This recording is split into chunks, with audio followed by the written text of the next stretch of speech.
నా బ్రతుకున ఏ రోజో ఏ పరిచయమవుతున్నా నేనడిగినదే లేదే కాదనుకొని పోతున్నా ఇన్నాళ్ళుగా నా వెనకున్నది నువ్వేనని తెలియదులే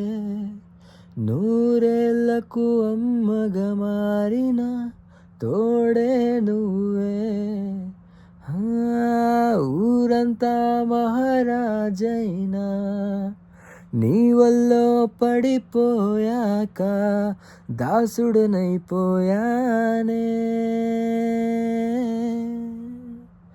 అరెరే మనసా